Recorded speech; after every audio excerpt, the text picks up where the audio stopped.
Information Studies Urban Schooling Division.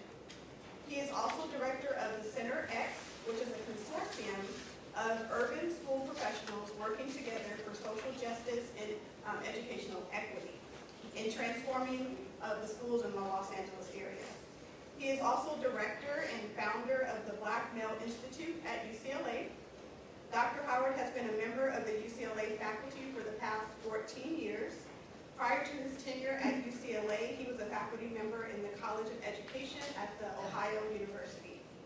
He is a native from Compton, California, and he is one of the foremost experts in race, culture, and teaching and learning in urban schools. His book, Race, Culture, and the Achievement Gap, is a Teachers College Press bestseller, examining the roles of race and culture and how it plays in the educational institutions and community. I wanted to I did a little search about him online because I didn't want to just read the traditional bio, so I actually found something called the Bruin Walk, which is similar to RateMyProfessor.com. So I'm going to tell you a little bit about what his students say as well. Uh-oh, I'm in trouble now. So a student said, this is a quote, "Definitely the best course offered at UCLA. I would undoubtedly call Dr. Howard one of the most influential and practical professors at UCLA. His class is challenging us to think outside of the box and to think of all the wrongdoing in the educational system today. And not only that, but he makes you want to do something about it. So not just hearing about it, but wanting to do something about it. I would highly recommend his class for everyone." Another quote is, "This is one of the best and most influential classes I have ever taken. Dr. Howard's class truly opens your eyes to the inequalities that exist within American schools, but does it in a way that allows everyone to draw from their own experience. It is by no means an anti-white or anti-elite presentation that he provides." So just wanted to give that brief introduction about Dr. Howard, and without further ado, I'd like to welcome Dr. Howard. Thank you very much. So, good afternoon, everyone.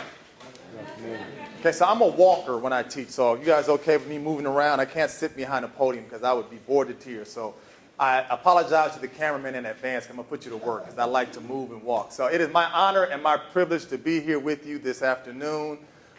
Beautiful weather, beautiful day. I heard you guys were without internet for a while. Still. How are you guys managing, right? You're not, huh? So it's pencil and paper. Some of these young folks don't know what that's like, right? To have to live in a world minus internet, but we did it all the time. But glad to be here. I want to use this time to really talk, teach, and learn with you. I look at every opportunity I have to speak before an audience to not only teach, but also to learn. I believe that learning and teaching is a two-way street. I hope you are also here to teach and learn as well. Let me see by show of hands. How many students do we have who are here? By show of hands. Outstanding, outstanding. How many first-year students? First-year students. Okay, how's it going so far for you? I like it here. You like it here? Okay. Other first-year students, how's it going for you? It's good. Okay, they're paying you guys to say nice things, right? I got more first-year students over here. How's it going for you? It's going good. I'm looking for somebody saying, how my second-year students? Let me see what my second-year students were. How's it going for you? My experience at UBC or just? Yes. I like the education. Okay. Awesome. Okay. As far as demographics as a black student, I feel like we're a little bit lacking in terms of diversity. Okay, lacking diversity. Good point. We're going to delve into that. Some other second-year students. How are things going for you? I'm going through the transfer process right now, and it's been kind of difficult because, I'm not transferring to UC or state school, and so there's not, an infrastructure in place. Okay, so it's a little bit trying, but you'll get through it, though. So just stay the course, okay? How many faculty and staff do we have here? I just want to see by showing hands. Outstanding. Thank you for being here. It says a lot about your commitment to your students. What do you teach here, sir, if you don't mind my asking? Sociology and history. So these are your students who have assignments here and everything? Good job. You put them to work. I like that, okay. Who else do we have here? Somebody, please, show me. Financial aid. So you're an important person. Everyone see this woman right here? If you have problems with your money, that's who you go to, right? Financial aid, absolutely. Where are you from? Disabilities. Disabilities. Outstanding. Make sure we create inclusive learning environments for everyone. So I'm glad to be here. Glad that you're here. I'm sorry. So I want to spend some time today talking about issues around race and equity and education and justice. I think this topic is important for a variety of reasons. I think about this topic a lot because I think about my own journey. And by many accounts, I should not be standing before you here today. I say that because I'm a product of Compton, California. You all know all the stereotypes that come with Compton, right? Gang banging, drugs, crime, NWA, Eazy-E, all those kinds of things, right? And so the stereotype or the narrative that comes out of Compton, much like it does for places like Oakland or Richmond, which is closer to here, is that young people who look like me don't make it out, right?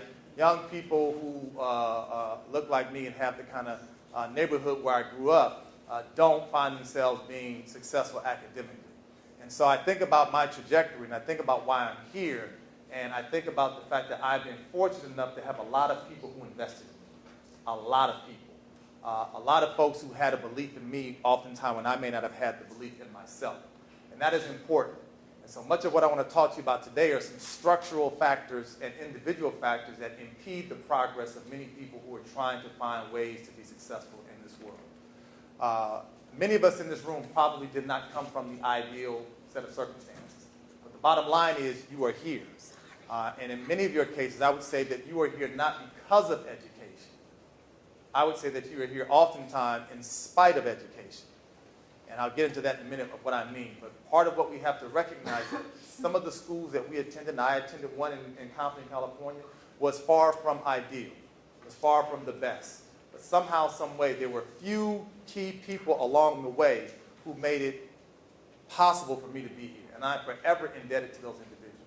And so what I am concerned about is how do we create more access for students across the spectrum, whether they are low income, whether they're first generation, whether they're students of color, whether they're students of disability, whether they're immigrant children, foster children.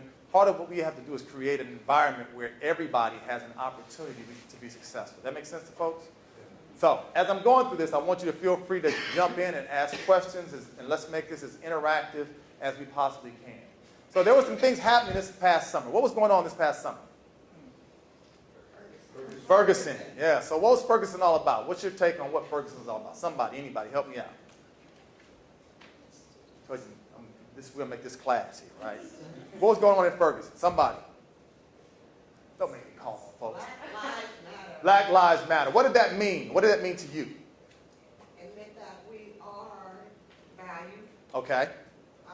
and what happens to us does matter in our communities and outside of our communities. Absolutely. Absolutely. So Black Lives Matter. Anybody else? What was this about in this issue in Ferguson? It was about Black Lives Matter, inside of Ferguson, outside of Ferguson, and as someone told us. What else was it about? Please. It was some of the angst that's presented between police and the community. Okay.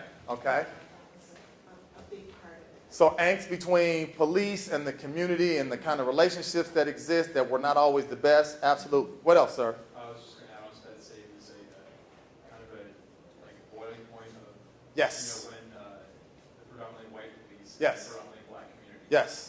clash. Excellent. So this boiling point, I think that's a key term. This boiling point was reached where you had this mostly black community that was being patrolled by and large by this predominantly white community.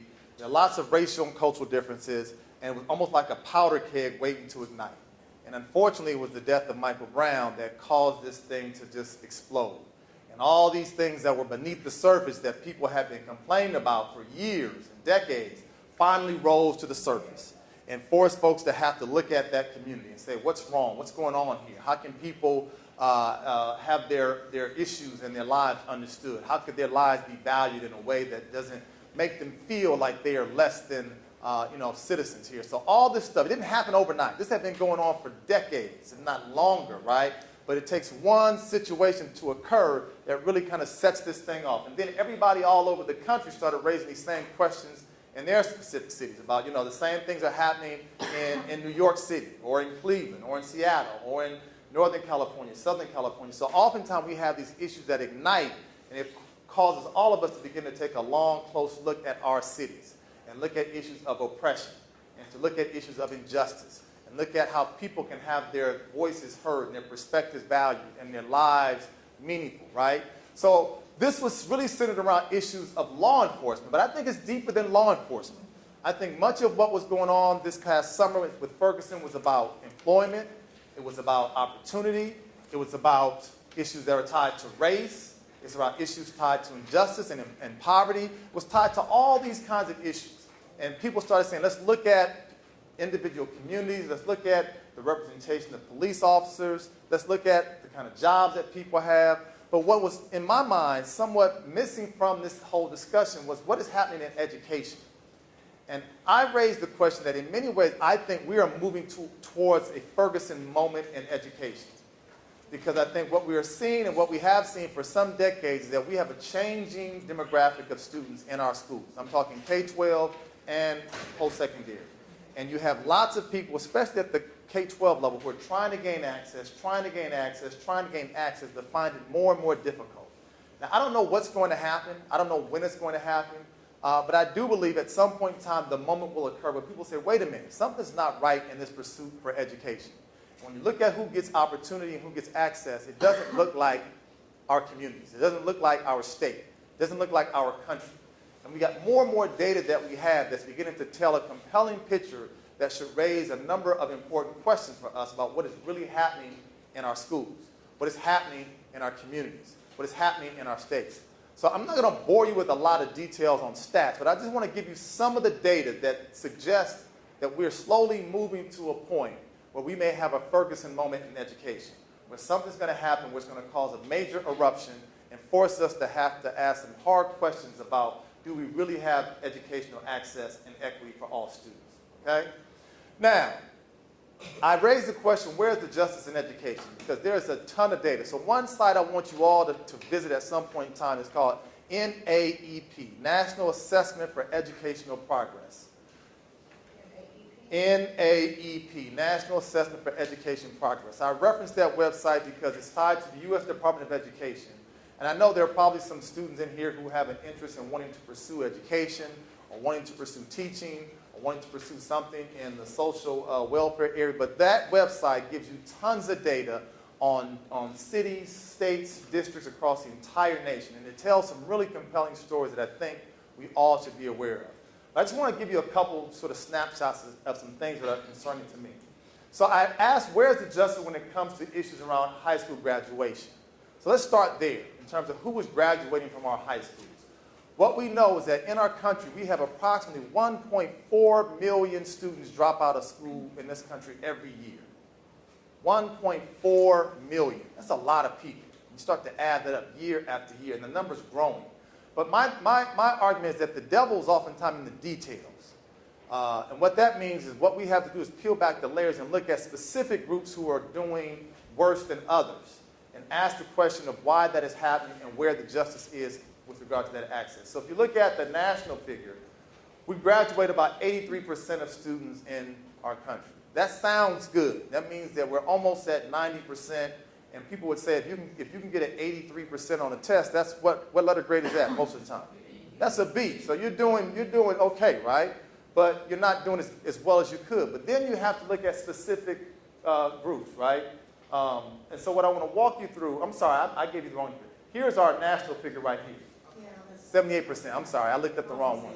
So if you got a 78% on a test, what would that grade be? C+. There you go, right? C+. How do you feel about a C+? Nah, right? You got a lot of work you can do, right? So we are at 78% of all groups. So we're about a C+. So we're not failing, but we could be doing a lot better. Agreed? Yes. Now, let's go to the next one. Let's look at African Americans in this country. 66% graduate. What is that? Say it again. D. That's a D. Is a D close to failing or close to succeeding?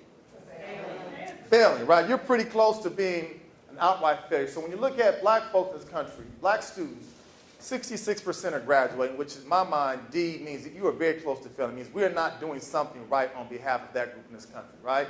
Let's look at our Latino population, right? 71%. What's the letter grade on that? You're barely hanging on to a C, right? You could very easily be in the C- range, right?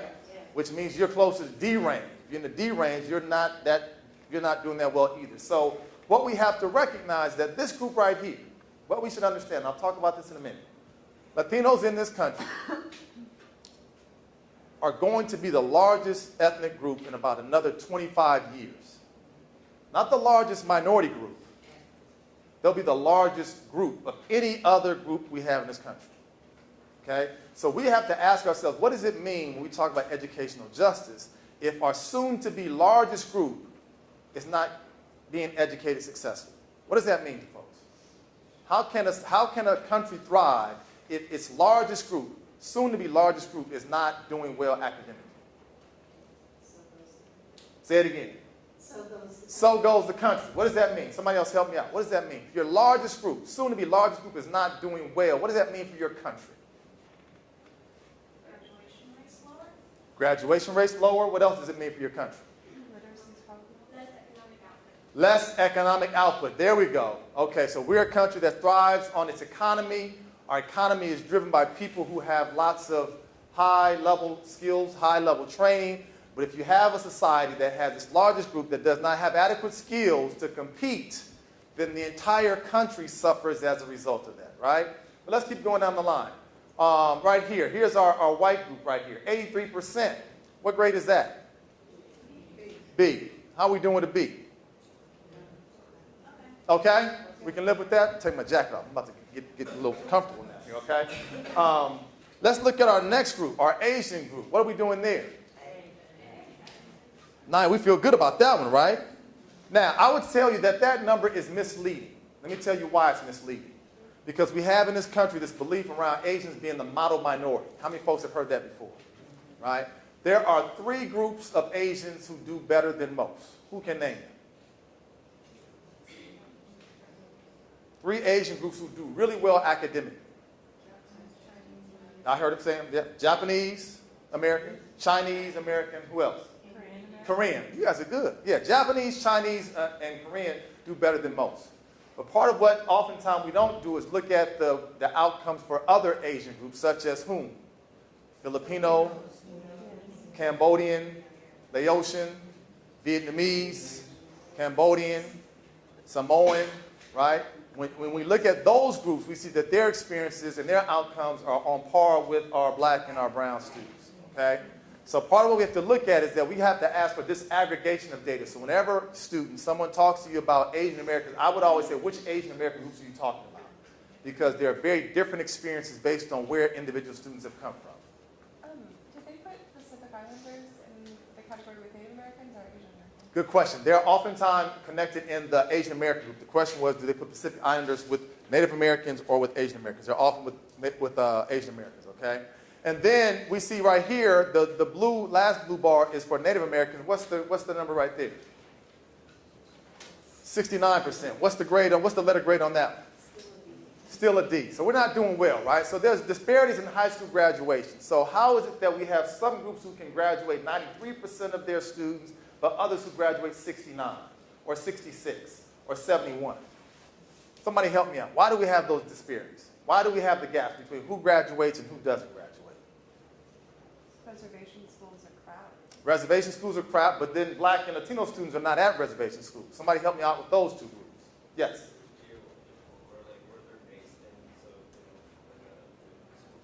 So not good school systems. What else, please? A lot of the standardized tests are really racist. Standardized tests are a factor. What else? Based off of opportunities and stereotypes together. Okay, opportunities and stereotypes together. These are all factors. So there's a lot of issues that contribute to this. What you have to understand, students, is that when you have these issues that we see in any facet of society, don't let folks put you into this box to say it's a single thing that explains. It's never a single thing that explains. This is many factors that help to explain why we see this, right? It's complicated, it's complex, a lot of layers involved to it. Let's kind of unpack it and talk about how we can fix it. Now, let's look at race and ethnicity in California. Oh, the stand is in the way. I'm sorry. Let's get that up the way so you can see that. Sorry. No, you're fine. Thank you. All right, let's look at the makeup of who is in our state. We are the biggest state in the country with close to almost 40 million people here. Let's look at who are in our public schools. Let's just take a look at where we were in 2001. The blue area are white students that were in California schools. So in 2001, whites made up 60% of students in California schools. What happened 10 years later? This was the nation. The nation it dropped 8%, right? This is the nation. Dropped from 60 to 52%. Look at in California. In 2001, whites were 35%. That number is down to 26%. The number of whites in our states are doing what? Declining rapidly. Why do you think that is? Uh-oh, we're uncomfortable now, huh? Others are growing faster. Others are growing faster, right? So other groups are growing faster. What we know on average, whites are the oldest group and have the fewest children. So you can go into many school districts across this state and you don't see white students. You see more non-white students. And so what we have to recognize that in our nation, in our state, the numbers are growing of who? Right. Told you, it's going to soon be our largest group in the country, right? California already sees it in our schools. Right now, in California, Latinos are the largest group of students. Over 50% of our students are Latino, okay? We see the African-American population has stayed the same, about 7 to 8%. The Asian population is slowly climbing. It's bigger here in California than the African-American population. So we need to understand, what does it mean when you compare this data right here of who's not graduating, right, with the number of students who are making up the majority in our state? Making sense? So the question of this justice issue around what does it mean when we have a potential Ferguson moment of waiting, when you see large numbers of the biggest population not getting access to education? That raises a problem, okay? Now, let's unpack it a little bit further. Not only are we not graduating students, we're also kicking out students a lot more. We have a big discipline punishment problem in our schools. You all have been in school before, right? What did teachers do if they didn't like certain students and how they behaved? Pink slip. What does the pink slip mean you got to do? You got to go. You got to go, right? As my grandmother said, I don't know where you're going to go, but you got to get out of here, right? So what we're doing in our schools is, again, raises questions around justice. Let's look at this. We suspend on average about 10% of all students across the country. That's 1 out of 10. That doesn't seem to be that bad. But when you look again at specific groups, there are some problems. Look at this big green bar right here. Males are more likely to be kicked out of school, but not just any males. Which males are more likely to be kicked out of school? African-American males are kicked out at a rate higher than any other group of students in the country. Somebody help me out. Why is that? Fear. Fear of what? I agree with you. I just want to, what do we fear? What are folks fearful of? Fear of the stereotypes. Fear of the stereotypes, which are what? Angry, violent, Aggressive, aggressive. hostile, going to harm somebody, right? So part of what we have to recognize in a lot of our schools, there's outright fear of young black and brown boys for the reasons that this young lady just offered.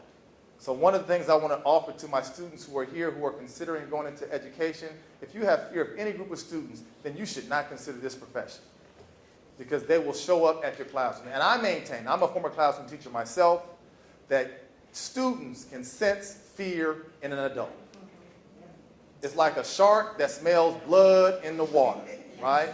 All it takes is a student to come in and size you up, and once he knows that you are fearful of him, guess what he is going to do?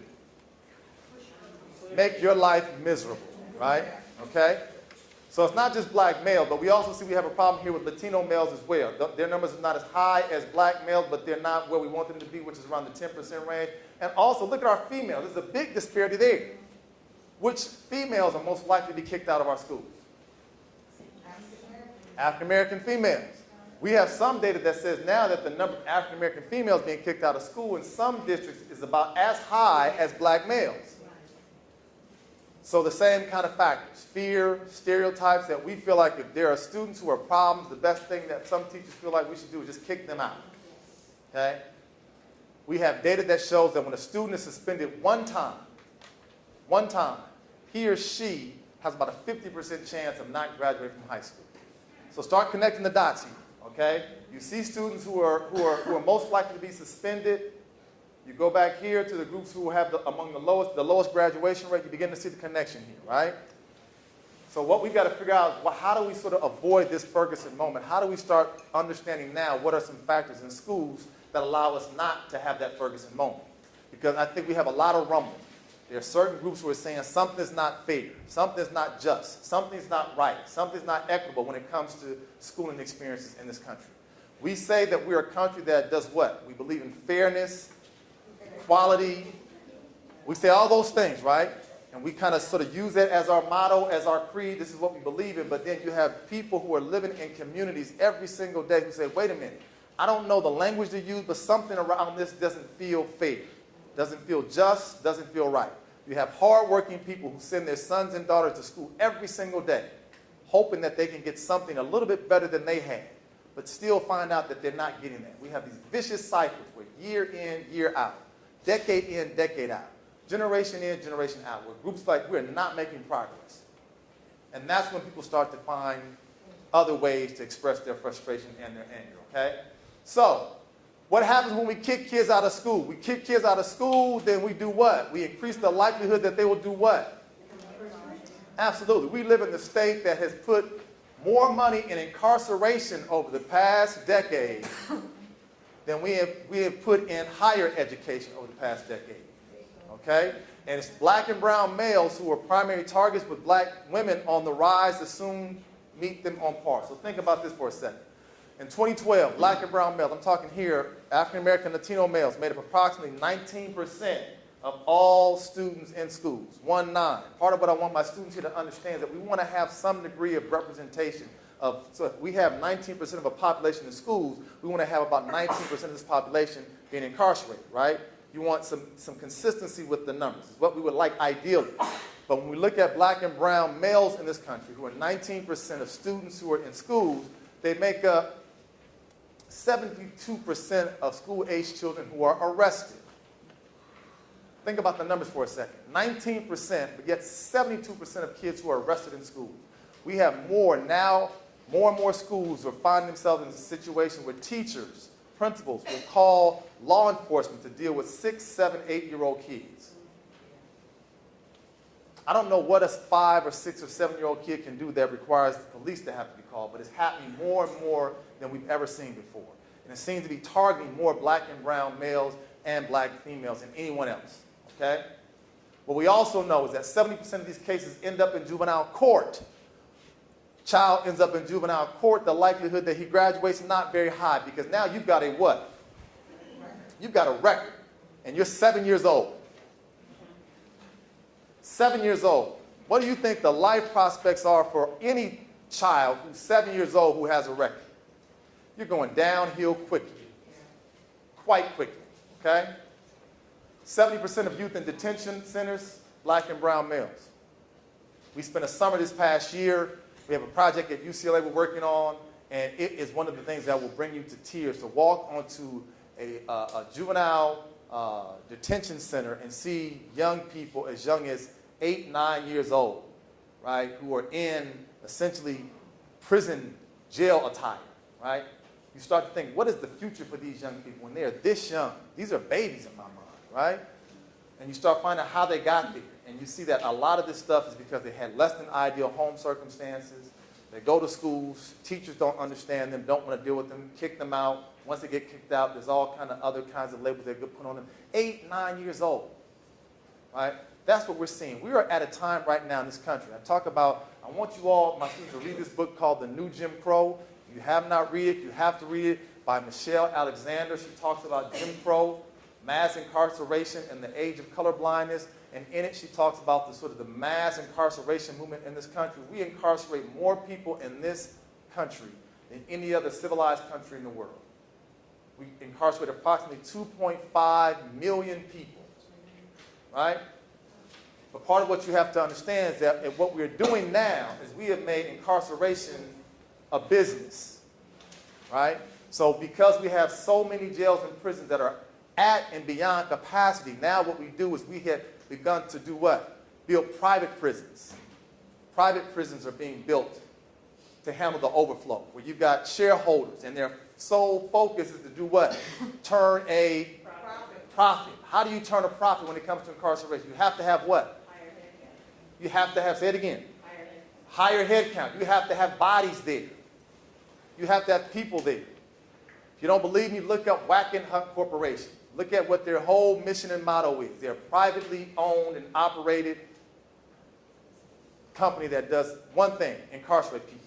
Look up CCA, Corrections Corporation of America.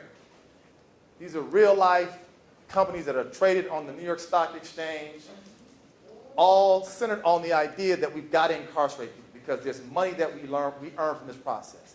In this country, we spend approximately $10,000 per year per pupil to educate them, $10,000 per year.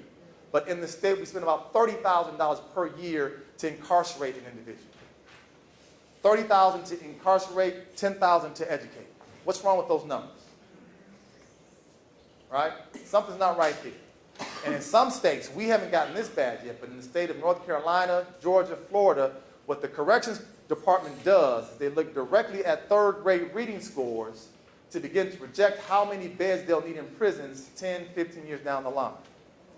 Because if they know that students are not reading by third or fourth grade, the likelihood that they'll graduate is not very high, and the likelihood that they'll find themselves incarcerated at some point in time is quite high.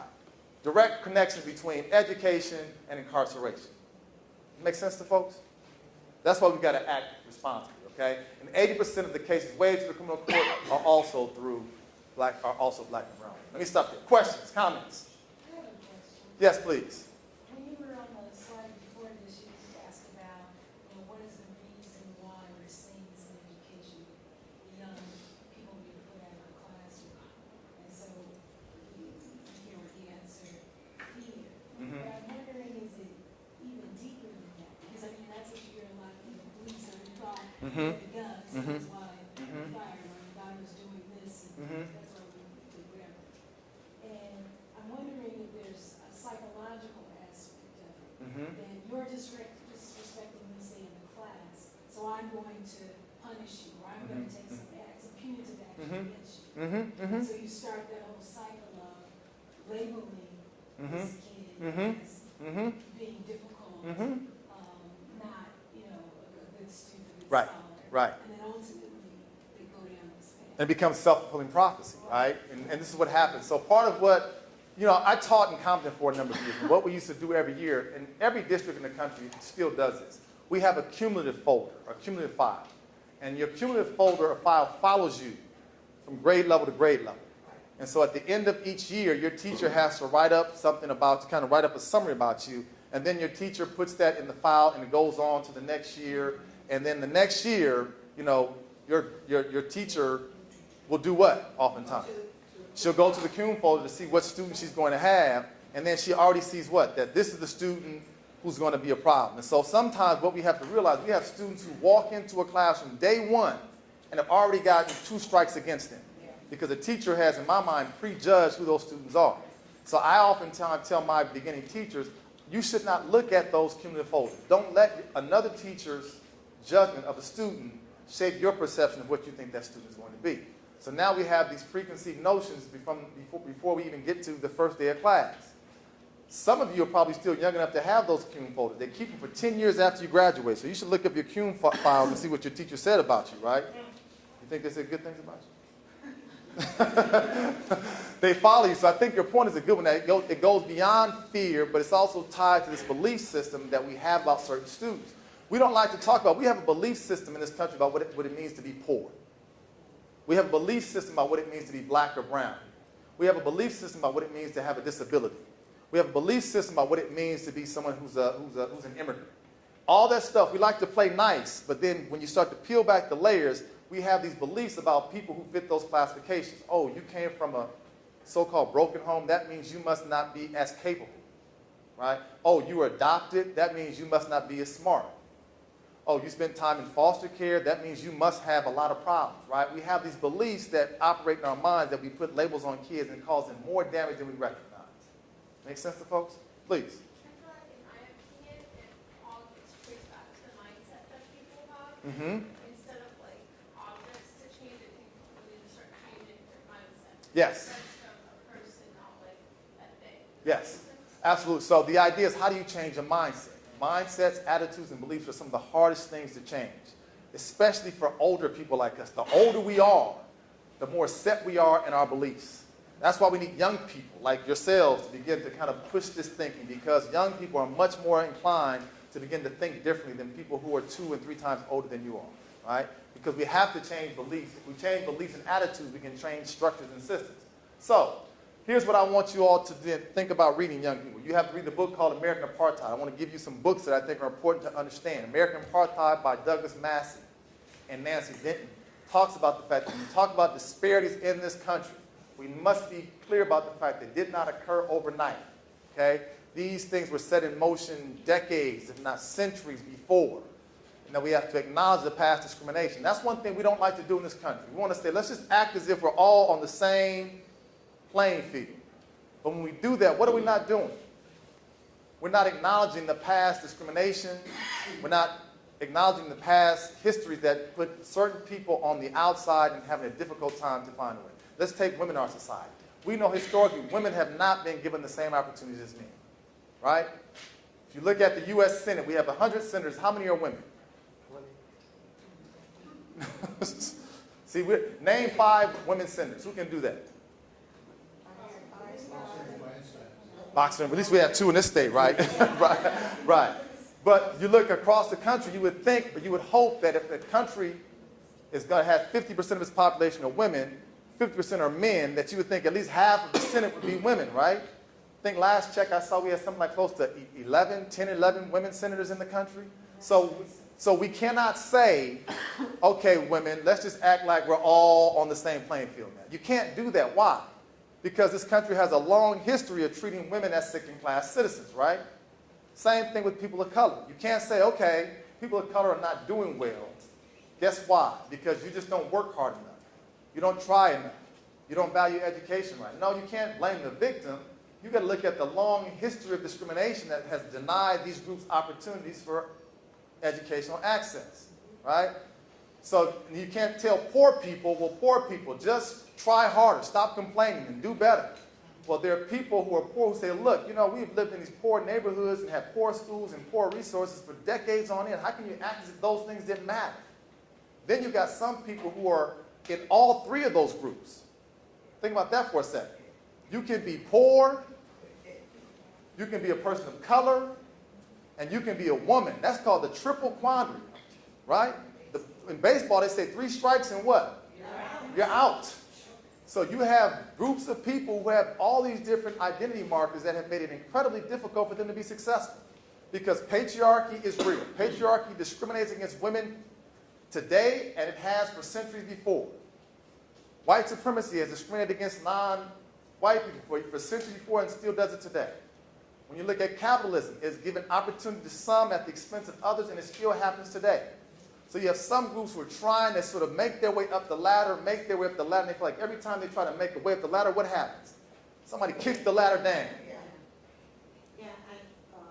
That reminds me of something that happened to me in a not too distant past, where I was talking with someone at this university about diversifying the faculty, et cetera, and they were asking me about some things to possibly do in class, and looked at me and said, we can't find anybody. There you go. There you go. Right. We want to hide. Yes. Right. We can't find anybody. Yes. To even interview. Yes. So look. So there's another brief article I want my students to read called Peggy McIntosh's Unpacking the Invisible Knapsack. And in it, she talks about white privilege, right? I want to talk about privilege because people who have privilege have a hard time seeing how their privilege manifests. So when it comes to ethnic and racial diversity, for example, white people have a hard time seeing what people of color are talking about when they say that things are not just and inclusive. And they will say, look, we're trying to hire more people of color, but we can't find any qualified, right? We want to hire them. Where are they? My thing is you can't sit and wait for them to come. Go find folks. We exist, right? I'm sitting here with a PhD. There you go, right? So when it comes to racial privilege, whites have a hard time seeing and understanding the experiences of people of color. We sort of talk about it. We try to offer example after example after example. And for most white people, it goes right over their heads. So you're making excuses. You don't want to try hard. And that's what privilege does. Privilege forces you not to have to think about your own behavior. Same thing when it comes to issues of gender. Okay? Issues of gender, men don't get the experiences that women have, right? Despite the fact that, women will tell their stories time and time again about how much more difficult it is, men oftentimes say, you got to just stop making excuses, stop crying, and just make it happen, right? Privilege tells people who are the victims to kind of get over themselves and not look at the structural differences and kind of just move forward. And I think what people who have been victims of discrimination want is some acknowledgement that there has been a different road that we've had to travel, okay? And privilege plays out in even small kind of ways. And sometimes you have to have people to call you on your privilege. My wife did this to me about, 6 years ago. She said, what do you do when you're going to your car and it's late at night and it's in that underground parking structure? What are you thinking about? And I was like, what are you talking about? I said, I'm thinking about going to my car.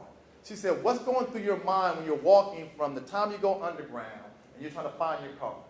I'm like, what is this? This is a trick question or something, right? I'm walking to my car. She said, what's going through your mind as you're walking to your car? I said, I'm thinking about getting in my car, what I'm going to listen to, the music in my car. She said, what else? I said, that's it. What else am I supposed to think about? She said, see, that's the difference with regard to men and women. She said, let me tell you this is what she says, what I think about, what most other women think about when they're in a parking lot and it's dark and it's late. She said, I got my keys out, right, with the sharp end ready. She said, I got my hand on my mace that's in my pocket, right? And I'm thinking, what do you need all that for? She said, because what women have to think about is what? Safety, rape, assault, right? She said, men don't even have to think about that kind of stuff because the privilege of being male means that most men aren't attacked in that way. Most men aren't sexually assaulted, at least not most straight men, right? So the idea is that I had never thought about that before until my wife explained to me all the things she has to go through just walking to her car in a parking lot. Because privilege gives you the opportunity to not have to ask questions, right? So it's important for those who have privilege to sometimes to be prepared to do what? Listen. Listen. My grandmother always said there's a reason why you have 2 ears and 1 mouth. To listen twice as much as you speak. So it's important for people who are on the margins to tell their truths, to tell your experiences, whether you are a person of color, whether you're a woman, whether you're an immigrant, whether you're a language learner, you have to speak your truth because people in privilege don't understand it until you speak it. And understand that when you speak your truth, people will try to throw it back at you and say that's your problem. But you can't allow that to be the way out. You have to continue to express to them how much more challenging your road to where you are has been. That makes sense? And some of us just try to downplay, well, it's not a big deal. I would say it is a big deal. Because if you're a woman living in a patriarchal society, you go through all kinds of things that men could never understand. If you're a person of color in a white supremacist society, you go through all kinds of things that white people can never quite identify with. If you're born in this country, your experiences are very different compared to someone who's undocumented who was not born in this country. Part of how we change this, the attitudes and beliefs, is hearing and valuing the stories of people who have been on the margins. It's important for us to do that. Because if we begin to hear their stories, hopefully we begin to increase empathy and begin to think, wow, how would that feel if I had to live life going through that? Right? If I was consistently looked at as being less than, not as intelligent, not as capable, for no other reason than the fact that I'm a woman, for no other reason for the fact that I'm a black person, or I'm Latino, right? Or because I'm an immigrant and I wasn't born here. Things that I cannot control, right? Things we can control are one thing, but we're talking about being discriminatory towards people for things that they had no control over. We don't have any control over where we're born. We have no control over the sex that we're born into, the race or ethnicity or the language. Those are things that are beyond our control, but yet people will put jackets or labels on us because of that. That makes sense to folks? So my thing is, speak your truth. Speak your reality, because people in privilege need to hear it. And that's how privilege is dismantled, when you begin to show people that you had some extra opportunities and advantages that I did not have. Just acknowledge that, right? So when you look at the work that American apartheid talks about, it says we have to recognize the structural disadvantages secured through direct discrimination over time. Look, at the end of the day, I could care less about a person who calls me a disparaging name. I could care less. What's more hurtful to me is not being called a name. What's more hurtful to me is having structural disadvantages. Schools I have to attend that are underfunded. Schools that I have to attend that have poor quality teaching. That's far more damaging to people than calling somebody a name. So part of what I want you to understand, structural disadvantage is what puts us in the situation where we are now. Structural disadvantage over time, right? When you walk into certain schools, you walk into class, you walk into a school that looks very diverse in terms of white, black, Asian, Latino student, but you walk into a high school, you walk into the AP class, and you say, wait a minute, how come the AP class has more Asian and white students than it has black and brown students? That's a structural disadvantage when we constantly give certain groups privilege time and time again over others. So that's what we have to begin to dismantle, the structural disadvantage that occurs, and then connect the obstacles to unfair and unearned privileges of others. It's always easy for some folks to say, look, why can't you just do what I did? Right. Well, guess what? It might help by the fact that if you're male, you had advantages. If you had two parents in the household, you had advantages, right? People don't like to acknowledge their own advantages. We have to help them to understand the difference, okay? So therefore, I want you to read The History of Education by Joel Spring, because in this book, Joel Spring talks about the ways in which there's a history of dominating the population. Now, let me also be clear about this, because when we talk about racism, oftentimes racism gets couched in this country as something that's happened only to people of color.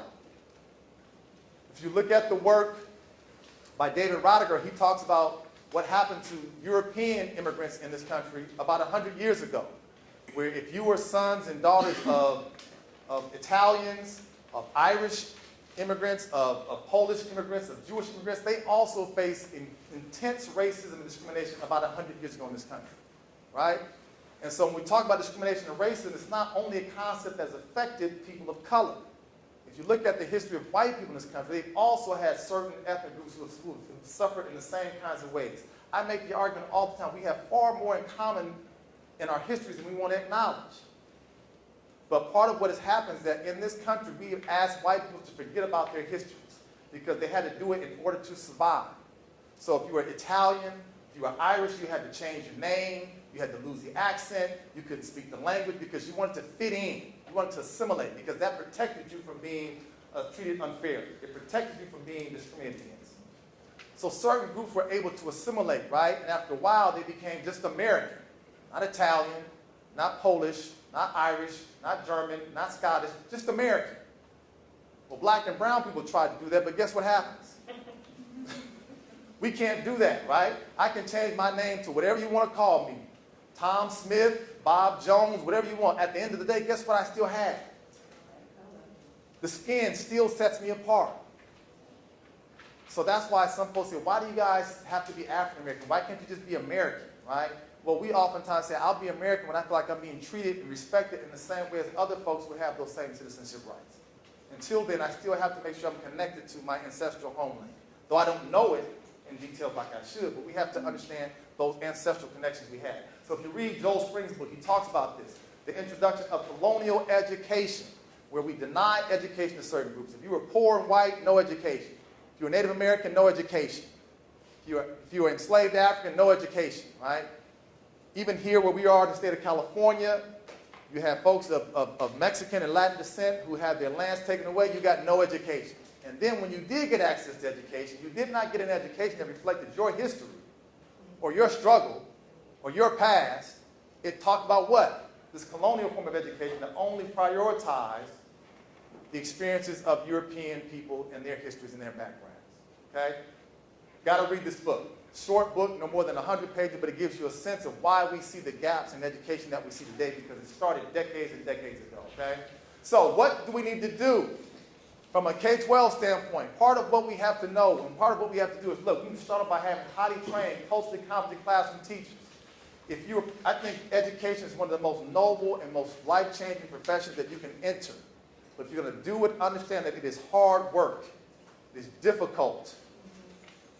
You will be challenged psychologically, physically, emotionally, spiritually. It is important work, but it is hard work because kids are coming to school every day with lots of needs.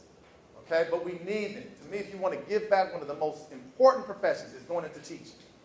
But understand it takes a lot of preparation, okay? And then I think what we also need to create are academic enrichment programs focused on reading and math at the early ages.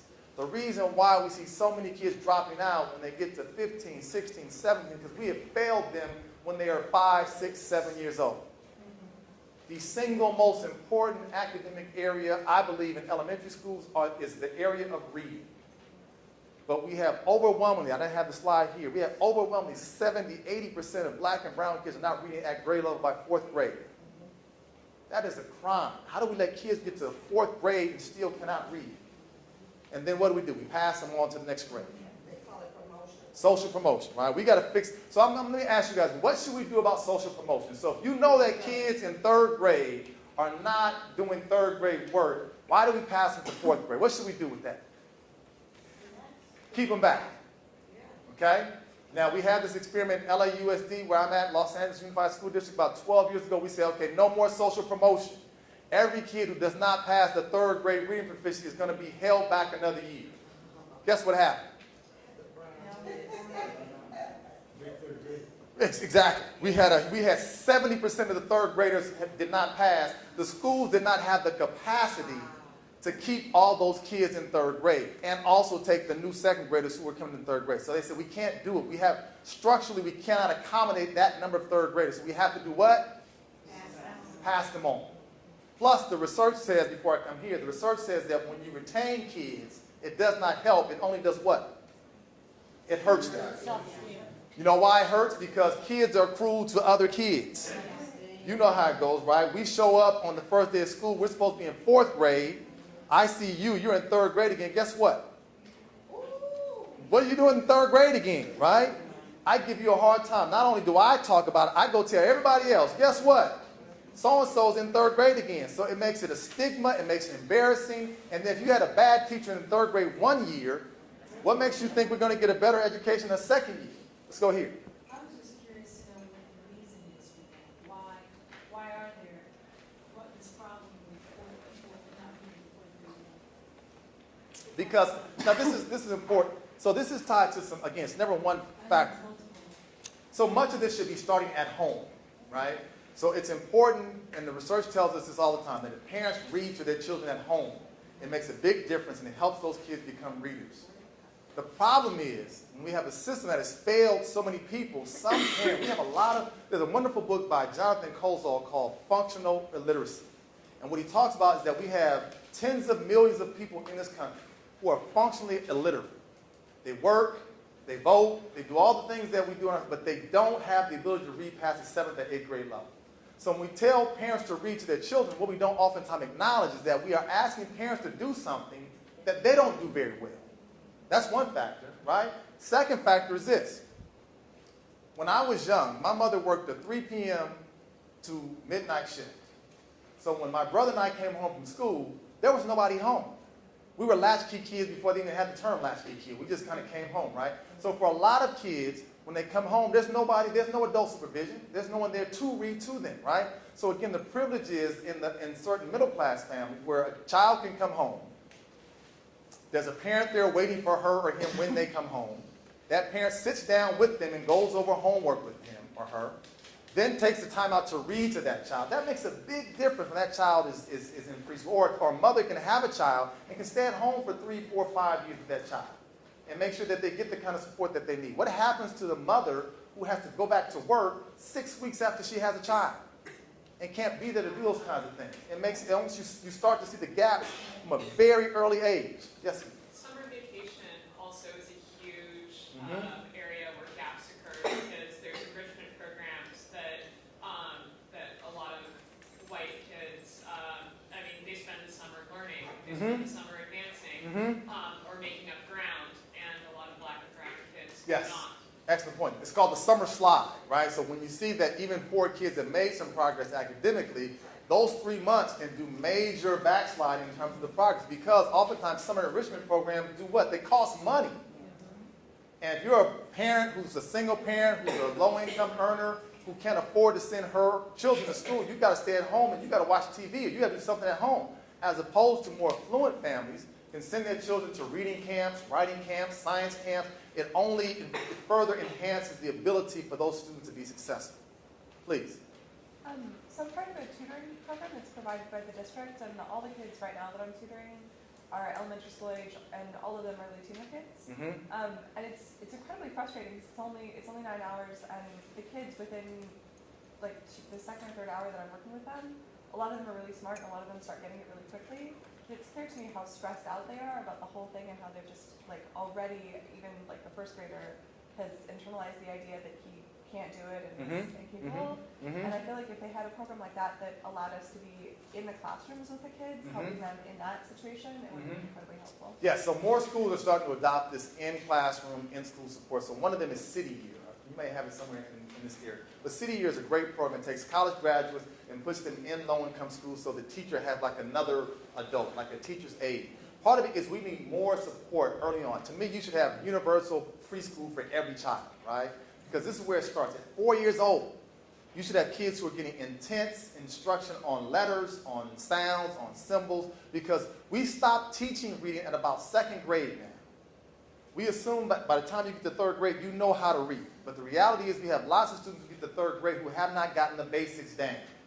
So we stopped teaching you to learn how to read, and now you're reading to learn. Well, if I didn't learn how to read, I can't learn because I didn't get that foundation. Right? And let's not even talk about, immigrant children who might come here, but they didn't have access to any kind of education in their home country. So now you've got kids who are 13, 14 years old who are in schools for the first time in their lives. Think about how hard that is. I'm 13 years old. I'm in middle school. I don't know the language. I don't know the culture. And I'm being asked to do what? Pre-algebra. Being asked to do what? British literature, whatever it is. That is a hard thing to do. Yet still, we expect those kids to kind of just hit the ground running and act as if their background has nothing to do with why they struggle now. Make sense? So my thing is, we've got to, for folks who are here who want to go in education, believe you me, we need educational supports across the K-12 spectrum, but the earlier we can intervene, the better. We see kids now who are 11th, 12th grade who read at a 3rd, 4th grade reading level. That is next to impossible to close that gap. But it's not impossible to take a 2nd grader who's reading at a 1st grade level. You can close that gap because guess what? That child has not fallen too far behind. I was in a high school in Los Angeles about 3-4 months ago. High school English class, 11th graders. The teacher was reading, I forgot the name of the book they were reading, Joaquin's Journey or something, I think they were reading. So the teacher was doing an activity where she would call on one student to read a passage and call on another student to read a passage. And it was painful to listen to because every student she called on struggled to read the most simple and basic text. And it's a painful thing to listen to kids who are 16 years old, 17 years old, big as me, struggling to get through simple sentences. And so what happened when I was in the class, she got to this young man. This was all African-American students primarily. This young man named DeAndre. She said, DeAndre, I need you to pick up where we left off. DeAndre told her, I don't want to read. I said, okay, so she's going to call somebody else. She said, no, DeAndre, I want you to pick up where we just left off. DeAndre said the second time, I don't want to read, call somebody else. Let's stop the story right there. What do you think is going on? Good answer, right? Either he knows he can't read, he's a struggling reader. So in my mind, what should the teacher do right then and there? Call somebody else. But this teacher, in her infinite wisdom, she called on DeAndre a 3rd time. DeAndre, I need you to begin reading where we left off. DeAndre said, I told you I don't want to read. Okay, at this point in time, guess what all the other students said? Ooh, right. So they all looked like now we got a tug of war between DeAndre and his teacher. Who's going to win? DeAndre or the teacher, right? 4th time, she said, DeAndre, we're not moving forward until you begin reading. DeAndre said, well, we're not going to move forward because I told you I don't want to read. Okay, now it's getting intense, right? Somebody's going to win here, somebody's going to lose. 5th time, I counted. She said, DeAndre, if you don't begin reading, I'm going to send you to the office. What do you think DeAndre said? DeAndre went. He got his backpack, put it on. He walked up to her desk, waited for her to write the note. She asked the student to come escort him to the office, and the student escorted him to the office. Now, DeAndre wasn't acting up. DeAndre wasn't causing a problem. DeAndre wasn't being disruptive. DeAndre wasn't being a hindrance to anybody else's learning. He just didn't want to read. His teacher, I talked to the teacher after, she said, because he was being subordinate. And when I call him to read, he needs to read. How does that work? So we got another statistic here, right? That we talked about earlier. Because we have a system that has failed DeAndre that allows him to get to the 11th grade where he knows he has an academic shortcoming. He knows he's a struggling reader. The last thing or the worst thing you want to do is put a child on display in front of his or her peers with something that they know that they cannot do well, right? Because it's embarrassing and it's humiliating. Please. And she had to have recognized it. I hope so. Because if you've been with students long enough, you know who's strong, you know who's not. And I talked to her after, she said he has to at least try. Well, why not try with him one-on-one? After the period, right? At lunch, please.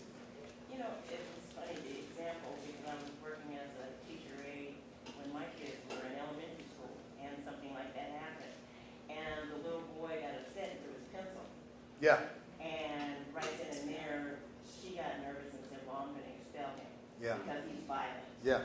Yeah. And had to talk to her off to the side and try and explain to her how to put him on blast. You know, in front of all the kids, because they started looking and wanted to start picking at him. But all she could see was she asked him 3-4 times to continue to read, same situation, and he threw the pencil. Right. Because he got upset. Right. And it ended up that even after talking to her, she expelled the little boy. And he never came back to class. Wow. Yeah. So I don't know what happened to him. We can almost predict what happened to him. Yeah. Yep. And, you know, it's a sad situation because she was afraid of him. And this is elementary school. Elementary school. And she's Yep. afraid of this little boy. Yep. Happens more than we recognize it, folks. And again, part of where students get frustrated because they don't know and understand why they're in this situation, right? Again, we're talking about a complete institutional breakdown from home, community, schools, families, states, systems, government systems that allows students to not get what they need to be successful. So when you got a child who's 8, 9, 10 years old and they can't read and can't write and do math at a certain level, they don't oftentimes understand why they're in this situation. So kids act out. Kids are upset. They don't always act in their best behavior, the best ways. So we have to, that's why we have to have safe and supportive after-school programs. There are more of these programs that are popping up around different communities that allow kids to stay after school to get what? The same kind of support they should be getting in schools. I worked with one for the last 6 years called Freedom Schools. Freedom Schools are run by the Children's Defense Fund. It is one of the most, in my opinion, one of the most effective programs because it has a focus solely on literacy. Literacy, literacy, literacy. Get kids to read. When you get kids to read, everything else academically improves. Even math improves. Why does math improve when kids can read better? There you go. The word problems, right? Kids can figure out what they have to read to understand the math associated with it. But if I can't read the word problem, I can't even get to the math stuff, right? So part of what we have to do is find these safe and supportive after-school programs. And then this fourth point, and I hope some of my students here will consider going into some of the social service agencies. We need social work. We need mental health counselors because we have a lot of students who are in our schools who are socially and emotionally not well. And that goes across all socioeconomic backgrounds, across all racial and ethnic groups. We have students who are exposed to trauma, to violence. They have lost loved ones. They have lost family members. And when you have children who are not well socially and emotionally, learning is going to be hard to take place, right? We know how we feel as older people when we have a bad day, or when we've lost a loved one or a friend. Can you imagine what a 7 or 8-year-old child has to feel like when they have seen something, someone close to them no longer be there? If we're not going to give social, emotional, wraparound services to kids, we're going to miss the boat because we have to educate students holistically, okay? So that's what education justice looks like. It also means we have culturally and socially relevant curriculum in schools. Kids will learn when they see things that look and represent their own backgrounds, experiences, and histories, right? Social relevance, cultural relevance matters, okay? Read the book by Gloria Ladson-Billings called The Dream Keeper. She talks about it. Geneva Gay talks about it. When kids are interested in something that speaks to their experiences, they learn better. They're interested. They're engaged. They're curious. They want to do more. We have a hard time trying to get kids engaged when they have to learn about the same history that's so disconnected from their own realities, okay? The other thing we need to have is college preparation. I went through 12 years of public school and never once had a counselor or anybody speak to me about going to college. How many of my students here, did you have that same thing? Right? California has the worst. The worst. We just passed New Jersey. We have the worst counselor to student ratio in the nation. In the nation when it comes to high school. We have about 1,300 students to one counselor in our high schools. So it's very easy for you all to fall through the cracks. I found that very affecting to me because when I took the test for the literacy test, it told me that I passed. I couldn't go to an adult and ask them, am I ready for this? Mhm. And like do it. So what I did is I took a class that was lower that I should be prepared for college level Mhm. reading and writing. Mhm. I didn't go to anybody to say, There you go. I'm actually like ready for this. Yeah, bingo. See, I would be willing to bet that of the students who are in this room, there are many of you who probably could have gone straight to a 4-year college upon graduation if you wanted to. But because you don't have access to counselors just to answer basic kinds of questions, you have to kind of figure this stuff out on your own, right? We cannot have schools that adequately serve all students if we don't allow them, and this is not the fault of counselors, because I talk to counselors all the time. They are overworked and overwhelmed. And they say they don't have time to sit and talk about a 4-year college plan. I talk to students now who have no idea what an A through G curriculum looks like, right? That should be something that every student, when they step foot on a high school, is being told about. Here's your 4-year plan. We're going to prepare you not just to graduate from high school, we're going to prepare you for college and the workforce by making sure you have 4 years of English, 2 years of a foreign language, 4 years of math, 3 years of science. All that stuff should be an integral part of what you do, but we have so many students who just don't know. I met with a mother and her daughter about 2 months ago, and she couldn't figure out, her daughter had gotten all good grades throughout high school, A's and B's, but she had applied to these different colleges and got denied to all of them. And when I asked her about her transcripts, if she had a transcript there, she had not taken anything close to A through G requirements. Did not know. That is the job of a counselor. You got a bright, intelligent young student here. If she's given the proper guidance and the proper structure, she can be at who knows what college or university. So part of what we have to do is find how we get adequate college preparation so that every student, when they walk into the high school, they get the kind of support that they need to be able to transfer out of high school and where they want to go. So let me get ready to kind of wrap up because I want to have some questions and answers. We got to have parent and community engagement, right? Part of what we have to do is get parents to be able to play a better role with regard to what is happening to our students. But let me tell you, why do you think, I struggle with this all the time, why do you think parents don't show up at schools for their students? Say it again? They're oftentimes working, right? I was at a school recently in South LA and they said that they were having a parent-teacher meeting at 3 o'clock in the afternoon. How can working parents get to a 3 o'clock meeting? Right? Yes, sir. I have a situation, my parents just wanted me to be independent, Mhm. so they wanted me to deal with my own situation by myself and not have them deal with it, because they want me to face the real world. They want you to face the real world. But let me tell you something. I would respectfully disagree with your parents. The real world is hard. And I think we all need advocates. I'll talk to your mom and dad, okay? You can talk to them, right? The bottom line is this. Look, this is the point that people miss. It is hard getting into any kind of college, whether it's a 2-year or a 4-year college. I spent time last year at Sacramento City College, not too far from here, right? And I spent time with a young man who explained to me that he was in his 6th year at Sacramento City College, right? And I was like, 6 years? I'm trying to wrap my head around this idea. Why did 6? He said, he mapped out for me the courses he had to take from the time he finished high school, the prerequisites and the prerequisites before the prerequisites and the prerequisites before that. He mapped it all out. He said, I thought I would be here for 2 years. He said, but then I had to work. I had to stop school for a semester. I had to come back. My financial aid ran out. He said it took him 6 years. He was finally graduating. He's finally graduating this year with plans to transfer to Sac State.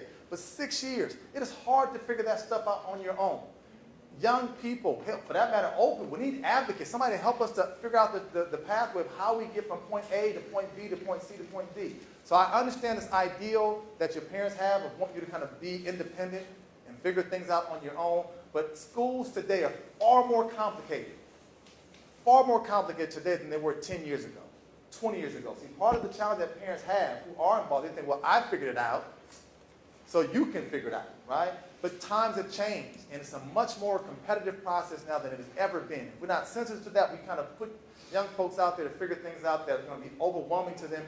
And then we see a lot of students who are starting at the 2-year who are saying, why bother? It's taking too long. The courses I need to have, I can't get into. I can work. I can make money. I've got a child. I got bills. Why bother? So that's why we have to figure out ways to kind of have parents who understand that process so they can play a role. Which leads us to what we do at the college level. By the way, we just talked about it. How about improve access to counselors and courses at the community college level, right? So much of what has to be done or what has to happen is to make sure, even that I talked about the 1,200 to 1 ratio at the high school level. We have community colleges that aren't much better, right? Where we see 600, 700, 800 students to 1 counselor. I've had students at community colleges say that you have to make an appointment 2-3 weeks in advance to get to see a counselor, right? And then when you get that appointment, you may only have 10, 15 minutes to kind of go over your whole life plan. And then you want to make a follow-up appointment, you have to come another 2 or 3 weeks later. Well, guess what? Decisions have to be made in the interim.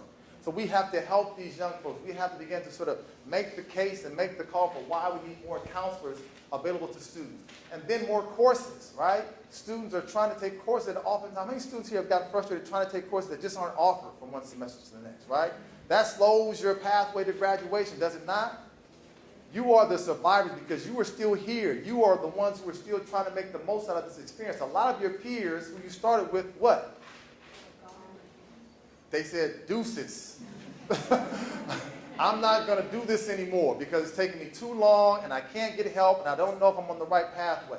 So I applaud the students who are here because you are survivors. Know that there are going to be more obstacles along the pathway. But make sure you do one thing. You ask for help. Talk to people. Talk to other students. Talk to staff. Talk to instructors. Talk to anybody you see. You might see somebody walking you've never seen before. I need to ask you a question. You look like you know what you're doing. How can I get this class, right? My grandmother always said a closed mouth what? Does not get fed, right? Closed mouth does not get fed. You have to speak up and ask for assistance. And I know some folks think, well, I don't want to ask for help because I think I know it all. No, you don't know it all. You need to ask for help. I think it's the smart person who asks for help. It's the not-so person who is struggling and is afraid or unwilling to ask for help. Make sense to folks? All right. Improved transfer rates. What we know is that in the state of California, about only 20% of students who start at the community college level transfer to a 4-year college. So we talked earlier about grades. If 20% transfer, 80% don't, what's the letter grade on that? That is a flat-out fail. 20% are successful in their attempts to transfer. We've got to do better there, right? So I'm going to give you, so look, you should start thinking and planning now. How do I start finding 4-year schools I want to transfer to? So I'm going to give a little shameless plug. UCLA has a program called CCCP. CCCP, 3 C's and 1 P. What does it stand for? The Center for Community College Partnerships. The Center for Community College Partnerships. Look it up. Yes. Center for Community College Partnerships. Let me tell you what that program does at UCLA. I'm sure other college campuses have the same thing. But that program is looking for specifically underrepresented groups who are interested in transferring to UCLA. I've heard something on the news in the last few days where there's this partnership with some historically black institutions. Mm-hmm. Is this part of that whole? That's a different situation here. This program is specifically on the transfer rate because here's what community college students need to understand, and I wish more folks understood this. It is easier to get into a UC or a Cal State by way of a 2-year college than it is to get there out of high school. Yeah. Okay? You say it one more time. Okay? It is easier to get in to a 4-year school coming from a 2-year school than out of high school. Why is that? Number one, the master plan says we have to allocate a certain number of students in 4-year colleges that come from 2-year schools. Second thing, guess what? That thing called the SAT, that monster called the ACT, guess what? You don't have to take it, right? All your grades from high school, some people say, you know what, I didn't get good grades in high school. Guess what? They don't matter anymore. What I love about the community colleges is you get a do-over, clean slate, no tests that you have to take, no SAT, no ACT that you have to take. And here's the other piece that you have to keep in mind.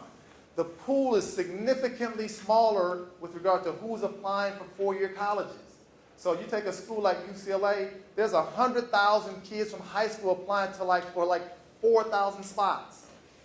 Right? When you apply as a two-year, there's like 14,000 people applying for like the other 2,000. So you have a much better chance of getting into those schools coming from here. But you've got to start planning now. When I mentioned CCCP, they're looking for who? First generation students. They're looking for students of color, right? They're looking for students who have, if you were foster youth, they're looking for any of the student populations who have historically been marginalized. And the goal is we will meet with you, we will help you plan out your pathway into a four-year college. I'm sure almost every four-year college has a similar kind of program. Your goal, your homework, your responsibility is start going into those college websites now and find out where is their community college partnership program, their transfer program, because you have to start planning now to make sure that you're positioning yourself to get in when the time comes. That makes sense? Because the time will go by quickly. Don't start planning your second year here or your third year. Start planning now. First semester, second semester. Because we have found at UCLA and several other colleges that work with them, most of our diversity comes from the two-year colleges. Most of our first generation, most of our students of color, most of our low-income students, we are more likely to get them from two-year colleges as opposed to the more affluent high schools that send a lot of students to four-year colleges. Make sense? All right, we're ready to wrap up. I want you to read Jean Anyon. Okay, I'm giving homework out here. Radical Possibilities, because what Jean Anyon says is that schools mirror conditions in society. We can't blame schools as the problem unless we look at the way we have poverty and lack of access in the larger society. That when we look at why certain groups struggle, we have to look at issues around wages, wealth, opportunity, housing, jobs, transportation, all this stuff. And she called for radical reallocation of opportunity to help the working poor. What I love about Jean Anyon's work, she said we have this way we have demonized poor people in this country. We say poor people are poor because they want to be poor.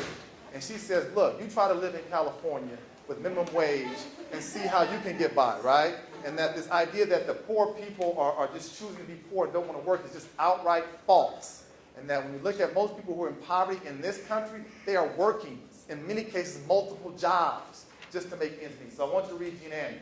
I also want you to read Frantz Fanon, The Wretched of the Earth. I want you to read Gloria Anzaldúa, The Borderlands, because she talks about issues around gender and race and culture. I want you to read Bell Hooks, one of my all-time favorite authors, Feminist Theory. Even my guys, guys especially need to read Feminist Theory, right? So, and I also want you to read Their Highest Potential. Part of what you need to do, you got a long list of books you got to read. So understand, you increase your knowledge base, you increase your opportunities. Got it? So, yes? are we going to be sent out, once we get our internet back, are we going to get a reading list? Yeah, I can send you this. I can send you this. Yes, I can send. I see you guys trying to write real fast. All right. Look, each generation has an opportunity to fulfill its legacy or portray. Your time is now, young folks. Believe you me, the future is in your hands. Look, at the end of the day, I tell you, I stand here because people poured in me and invested in me. And I am, like I said earlier, forever indebted. You are here, too, because people invested in you and poured in you and gave a lot up so you could be here. I maintain at the end of the day, we are the product of other people's expectations. So your being here is not an accident. It's not a mistake. It's not coincidental. It has happened by design because you are designed to be in a place that you create opportunity and access for your younger siblings, for your nieces and nephews, for your cousins, and for some of you, for your current children or even children you will have in the future. So now you have to understand, you stand on the shoulders of giants. And it's up to you now to take this seriously, and despite all the obstacles that have come in your way, understand the kind of resilience and the strength that you've shown to still be here, right? You had every reason in the world, many of you in this room, to not be here. And no one would have blamed you because you were poor, because you were a person of color, because you were an immigrant, because you were in foster care, because you were disabled. But guess what? Despite all that stuff, you are still here. So what does that say about you? What does that say about your desire and your discipline and your determination to accomplish your goals? So it doesn't mean that getting to where you want to get won't be hard at times. Doesn't mean it won't be difficult, but at the end of the day, you have overcome far more obstacles than you recognize. And so I am begging you, I am pleading with you to continue down this road and to be the best you that you can be. Because for every one of you that makes it here, there's probably 10, 15,000 others from the same communities that you come from who are not here. So you have a role and a responsibility and an obligation for those folks to make their situations a little bit better. So with that being said, I'll stop right there and see if you have any questions, okay?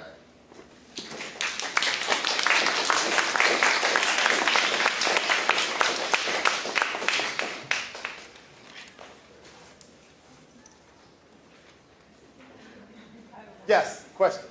So I've been in a number of classes even at GBC where a professor seems to be pretty obviously targeting students of color. Yes. And I guess I'm wondering what my role is in that situation, what I can do to. Yeah, so when you say targeting students of color, I don't know what that means. Like answering students of color disrespectfully, being Okay, great. derogatory. So part of what has to happen is that when we see certain groups who are targeted, if we're not a member of that group, we tend to stay silent. And I think what we have to do is develop the courage when we hear or see any kind of injustice to speak up. So if you see a professor saying something that's inappropriate to students of color, as someone who's not a person of color, you've got to be willing to stand up and say, I just think that's wrong and it's disrespectful. That's how we begin to change injustice. I say the same thing all the time when it comes to issues around sexual orientation. So there's a lot of homophobia in our society, right? And I hear people say comments about gay or lesbian or transgender or bisexual people, but oftentimes when those comments are made, the straight people won't say anything. And these things don't change until the people who are the victims, obviously they will speak up, but the people who are also members of the dominant groups have to be willing to also speak up against those situations. So I would ask you to develop the courage to speak up and speak out and speak often when you hear those situations happening, which you know are not just. Because the issue is, at some point in time, we think, okay, well, they're not talking about my group, they're talking about that group. But it's only a matter of time before, guess what's going to happen? It's going to come back to a group that you are a member of, and then you want others to come to your defense at that point in time. Make sense? Other questions? Yes, please. You talked about the notes that one teacher will make and one teacher. Yes, Cume folders. What's the difference between that and tracking, which I thought was illegal? Yes, no. So let me say this. Tracking has never been illegal. Tracking occurs if you had to guess, 99% of schools in the country have tracking.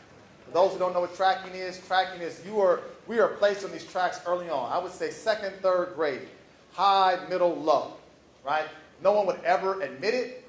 No one would ever say we do it, but believe you me, as a former classroom teacher, we did it all the time, right? And if we pushed back on it, we were told by a principal to not say anything about it because you put the smart kids in one group, the middle of the road kids in another group, you put the low kids in another group. It starts oftentimes, in some cases, early as kindergarten, right?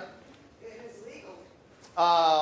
Legal is a funny term here because we say legal. No, there's nothing that you can pinpoint that is in proof that shows that's in paper that shows that it happens. Right. Absolutely. So there's a reason why. So when some of us went to high school here, right, and we were in a high school, we never took classes with certain students because we were on one track, they were on another track.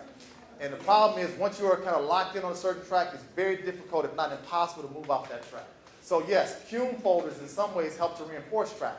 So a teacher writes up his or her summary about students, puts it in the file. This student is a problem. This student can't read. This student can't do math. Let's make sure that student stays in the low track. This student is kind of not really smart, but not too unsmart. So kind of just bland, kind of middle of the road, that middle track, right? That's where most of our students get placed, in that middle of the road track.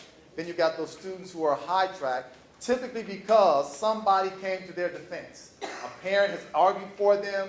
A teacher has advocated for them, saying that child should be placed in the gifted program, right? Most schools have gifted programs in what, 3rd, 4th grade?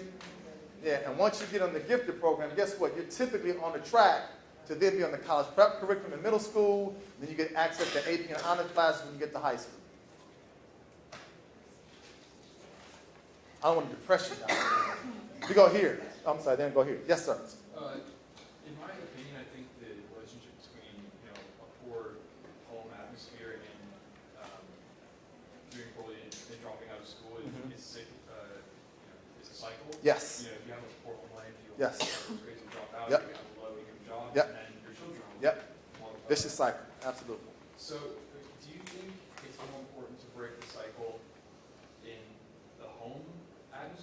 school atmosphere? You know, do you facilitate them with an environment at home to be able to continue learning, or do you give them an environment at school to boost them higher? Good question. So the question is, so you have poor home life, poor home situation, poor schooling situation. How do you break the cycle? Where should you put the focus? I don't think that's an either or question. It's a both and. But at the end of the day, how much control do I have over what happens in your household? Zero, right? How much control do you have over what goes on in my household? None, right? How much control do I have on what goes on in your household? None. So at the end of the day, folks say focus on the home, but we can't dictate what people can do in their home. What we can control is what happens in schools. We can control what happens in schools because as taxpayers, we all support and fund public institutions such as education. So I always tell teachers when I talk to them, teachers tell me all the time, well, the parents don't do this, the parents don't do that. I don't listen to that because at the end of the day, what can you do about what parents do? Nothing. What you can control is what happens in your classroom, in your school for 5, 6, 7 hours out of the day. That's what we have control. And I believe if you begin to make education better, that you ultimately will do what? You'll make then home lives better because now students and children have opportunities that they may not have had before. So the two are obviously linked. But I think we're too quick to place the blame on home, not realizing that the parents are products of a failed educational system that put them in that situation in the first place. Appreciate your question. Yes, sir. Good afternoon, Dr. Johnson. I don't know if you remember me. Dr. Howard. Dr. Howard, sorry. Yes, all right. Dr. Johnson. Right. Sorry, Dr. Howard. How you doing? Yeah, you look familiar. Tell me your name again. Elijah. Elijah, yes. Yeah, I was in Sacramento 2 weeks ago. Okay, that's right. That's right.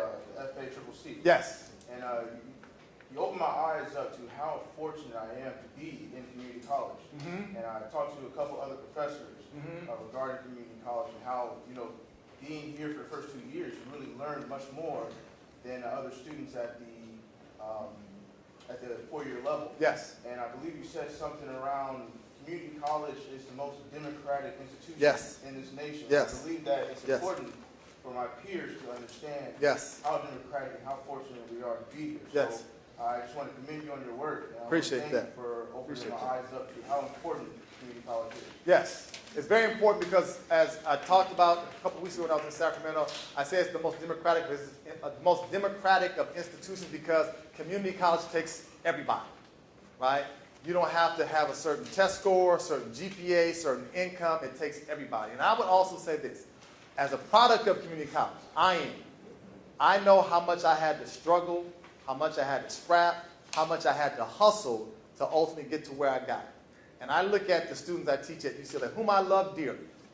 But oftentimes, those students are far more privileged than they would ever want to admit. And I think I look at the way in which they deal with problems.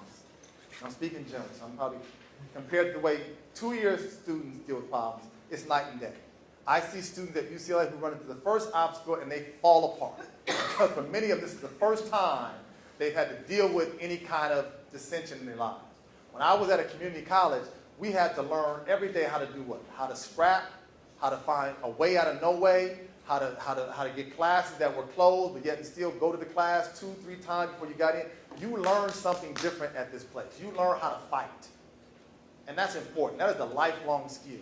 You learn how to get over when nobody says there's a way you can get over, right? So understand that what you learn in this process will make you much better for life in the long run. So that's important. I'm glad you mentioned that. I think we've got one more question, then we're done. Yes, sir. My question, I have 2 questions. The first one is in terms of tracking the macro lab in the classroom. Mm-hmm. It appears the grade levels of grade schools, they're moving towards differentiated learning. Yes. So you may have the high-performing students, middle level, and low level. Mm-hmm. What is your take on being able to do that? Should there be more emphasis on just mixing them all out and going individual from one? So good question. So I think, and this is coming from my years of teaching and also my years of studying, tracking, that I think, so the research tells us that if we mix kids by ability, that everybody wins, right? That even when you put low performing kids with high performing kids, that nothing's going to happen bad. See, the problem is oftentimes the parents of the high-performing kids don't want their kids in the same room with the kids who are the low-performing kids. Why? Because they think that somehow that kid is going to prevent my child from learning. So you have parents who will act a fool if they feel like they have to put their kids with the low kids. So what is ideal is to have kids across ability levels together. But that requires a really, really good teacher who knows how to do the very thing you just mentioned, differentiate. So if I'm teaching fourth graders, and I've got a kid who's reading on the sixth grade level, and a kid who's reading on the first grade level, I've got to be able to modify my lessons so I can teach to all those kids in the middle, but also can teach those kids who are on the high end, teach the kids on the low end. It takes more work, more planning, more effort to differentiate, especially, you're talking high school. If I've got 5 periods, and I've got 35 kids in each period, I've got to do over 200 students for only 55 minutes. So some teachers say it's too much work, and I don't have enough time to respond to all of my students. So let me just teach one way. I'll teach to the middle, and the kids who can get it, great. The kids who don't, I'm sorry. So yeah, that should be the goal, but we have to do a better job of preparing teachers so they know how to differentiate their instruction to teach to the high learner, the middle of the road learner, as well as the low learner. But that's easier said than done, because most of the time when we're stressing testing, teachers are trying to get through a lot of information with a very little amount of time for a lot of students. Just as a follow-up, the lack of control of what happens in each individual household. For us to address that, oftentimes some of us try to maybe look at the habits of successful students. But in doing so, such as self-responsibility, self-management, so that they are self-directed in the classroom and being able to persevere and don't crumble on the first confrontation with any adversity. But for some of the courses that we like math, they are at loggerheads with those kind of things. So students need to bring that is not mathematics, but you're weaving those kind of habits in. How would you advise to be able to do that so that the students can So we have to give students. So I don't want to have this talk. I know I'm guilty of this sometimes, of where people have said, well, what can individuals do? And how can individuals learn skills like, just grit and determination and desire? And I think that students are showing that all the time anyway, right? And I think we have to continue to demonstrate for them what that looks like. But part of what I hear, what I see, is I see individuals who show all that grit, show all that desire, show all that determination, but still feel like they're not making any progress in the game called life. Because at the end of the day, they're working a dead-end job. They can't get any kind of progress with that job. They're no better off than their grandparents were. So I think we have to look at the fact that, yes, we want individuals to take more responsibility for their own behavior, but I think we have to have individual behavior coupled with institutional behavior, right? Institutional responsibility has to make sure that there's supports in place so that when individuals show that kind of behavior, they're going to be rewarded, right? So if you tell me not to mess up, make good decisions, work hard, stay out of trouble, and I do those things, at the very least, should not be able to attend a school where I don't have 42, 43 kids in there, and I've got a teacher who knows how to teach, and I've got an after-school program that can help me. When those things are in place, we send a message to kids all across this country that they don't matter. And that message is loud and clear when they look at where they have to go to school, who's there teaching them, and it sends the message that we really don't care about you. If you fail today or tomorrow, as many teachers say to students every day in this country, I'm going to get my check regardless. And when that message is coming across the children, it becomes a self-fulfilling prophecy. Why should I show perseverance if I know that this teacher doesn't care about me? Why should I work harder when I know she's not going to check her homework anyway? Right? So we've got to fix both of those. And it's tied to what this young lady said earlier about this belief system that a lot of people in our society have about poor children, poor people. And I think we change that attitude when we start to see people who are products of those environments become successful. Some teachers, I spent a lot of time in classrooms, some teachers just fundamentally do not believe that certain students can be successful. They may not come out and say it outright, but it's evident in their behaviors and in their actions. And until you change that, we're going to continue to find ourselves in this terrible cycle. Thank you guys again. I appreciate you guys being a great audience.